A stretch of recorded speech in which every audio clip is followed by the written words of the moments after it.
નમસ્કાર વિદ્યાર્થી મિત્રો, ફરી એક વખત રાજુ મેકવાનની YouTube ચેનલમાં આપ સૌનું હાર્દિક સ્વાગત છે. વિદ્યાર્થી મિત્રો, આજે આપણે આ લેક્ચરમાં પદ્યાર્થ ગ્રહણ વિશે શીખવાના છીએ. પદ્યાર્થ ગ્રહણ વિદ્યાર્થી મિત્રો ધોરણ 8, 9, 10 અને 11 ધોરણમાં પૂછાય છે. એકદમ સરળ છે. તમે આ વિડિયો શરૂઆતથી અંત સુધી જોતા રહેજો તો તમને આ પદ્યાર્થ ગ્રહણ વિશે તમને પૂરેપૂરી માહિતી પ્રાપ્ત થઈ જશે. આ વિડિયોની અંદર આપણે દ્રષ્ટાંત સાથે સમજાવીશું કે આના જવાબ કઈ રીતે લખી શકાય. પદ્યાર્થ ગ્રહણ લખવા માટે પરીક્ષાની અંદર તમને સૌપ્રથમ તો કવિતા આપી હશે, એ કવિતા નીચે પ્રશ્ન આપ્યા હશે, એના જવાબ તમારે લખવાના હોય છે. જે કવિતા આપી હોય એ કવિતા તમારે ધ્યાનથી વાંચવાની છે, પછી એને સમજવાની છે, એનો અર્થ પ્રાપ્ત કરવાનો છે કે કવિતાની અંદર કવિ શું કહેવા માંગે છે. એની નીચે જે પ્રશ્ન આપ્યા હોય એના બધા જવાબ કવિતામાં આપેલા જ હોય છે, પણ તમારે જ્યારે જવાબ લખવાની શરૂઆત કરો ત્યારે એ જવાબ તમારી પોતાની ભાષામાં મૌલિકતાથી લખવાના હોય છે. ઘણા વિદ્યાર્થીઓ શું ભૂલ કરતા હોય છે કે આ કવિતાની પંક્તિમાં જવાબ છે તો એની બેઠી બેઠી પંક્તિ મૂકી દે, એવું આપણે ક્યારેય નથી કરવું. આપણે કવિતા વાંચવાની, સમજવાની અને જે કાવ્ય પંક્તિમાં જવાબ હોય એ કાવ્ય પંક્તિને આપણે આપણી પોતાની મૌલિક ભાષાની અંદર ગદ્યની રીતે જે રીતે પ્રશ્ન પૂછાયો છે એના માળખાને અનુરૂપ તમારે જવાબ લખવાનો હોય છે. હવે આપણે જોઈએ આ કવિતા પરીક્ષામાં પ્રશ્ન આ રીતે પૂછાય છે. નીચેનું કાવ્ય વાંચી તેને નીચે આપેલા પ્રશ્નોના ઉત્તર તમારી ભાષામાં લખો. બહુ સરસ મજાનું નિરંજન ભગતનું કાવ્ય છે. ફરવા આવ્યો છું, હું તો બસ ફરવા આવ્યો છું. હું ક્યાં એક કામ તમારું કે મારું કરવા આવ્યો છું. અહીં પટ પર સી મધુર હવા ને ચહેરા ચમકે નવા નવા. રે ચહુ ન પાછો ઘેર જવા. હું ડગ સાત સુખે ભરવા અહીં સ્વપ્ન મહી સરવા આવ્યો છું. જાદુ એવો જાય જડી કે ચાહી શકું બે ચાર ઘડી ને ગાઈ શકું બે ચાર કડી. તો ગીત પ્રેમનું આ પૃથ્વીના કર્ણ પટે ધરવા આવ્યો છું. હું તો બસ ફરવા આવ્યો છું. કવિ નિરંજન ભગતે લખેલું આ કાવ્ય બહુ સરસ છે. આ કવિતા પરથી તમને બાબત ખ્યાલ આવી હશે કે કવિ અમરતાજ રોડ ઉપર ફરવા નીકળ્યા છે અને ફરવા નીકળતા એમને જે અનુભવ થયો, જે જુદા જુદા નવા ચહેરા જોવા મળે છે એનો ઉલ્લેખ આ કાવ્યની અંદર કરવામાં આવ્યો છે.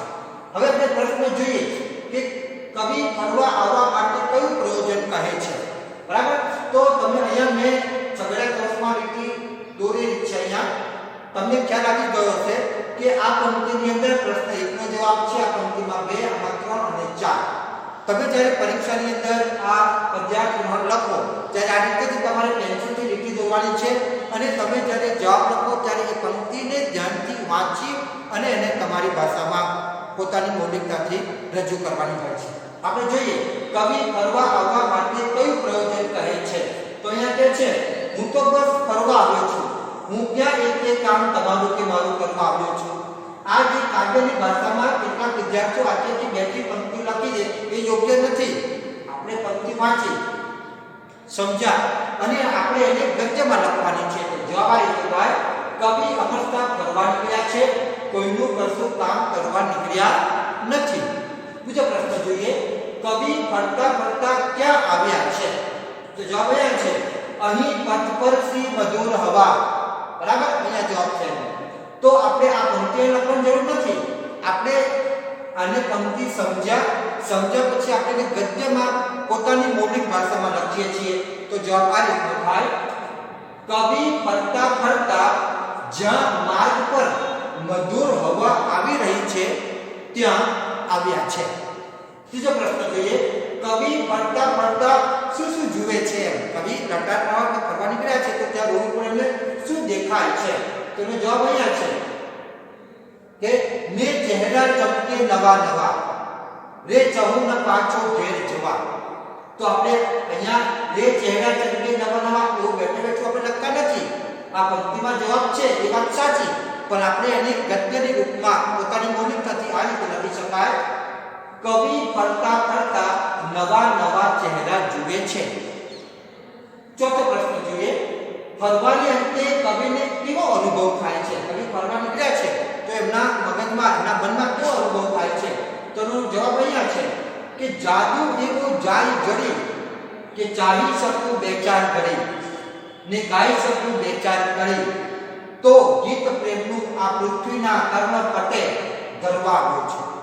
તો આ પંક્તિનો જે જવાબ છે એને આપણે આપણી પોતાની મૌલિક ભાષાની અંદર ગદ્યની રૂપમાં ફેરવી અને પ્રશ્નના માળખાને અનુરૂપ જવાબ આ રીતે લખી શકાય: ફરવાને અંતે કવિને પૃથ્વીના કર્ણપટ પર મધુર પ્રેમનું ગીત ગાઈ શકે ને બે ચાર ઘડી કોઈને ચાહી શકે તો સારું, કેમ કે ફરવાનો આવો જાદુ ભર્યો અનુભવ કવિ વ્યક્ત કરવા માંગે છે.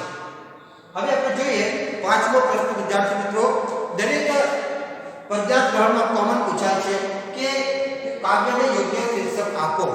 હવે જ્યારે યોગ્ય શીર્ષક આપવાનું થાય ત્યારે તમે એક બાબત યાદ રાખો વિદ્યાર્થી મિત્રો કે કવિતાના અંદર જ કાવ્યનું શીર્ષક મોટા ભાગે આવી જતું હોય છે.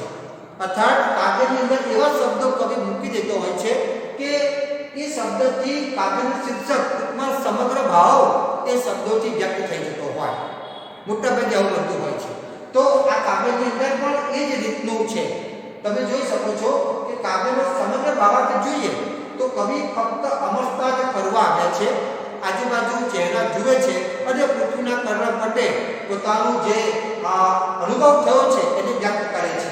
તો અહીંયા આપણે શીર્ષક આપવું હોય તો આપી શકાય: ફરવા આવ્યું છું.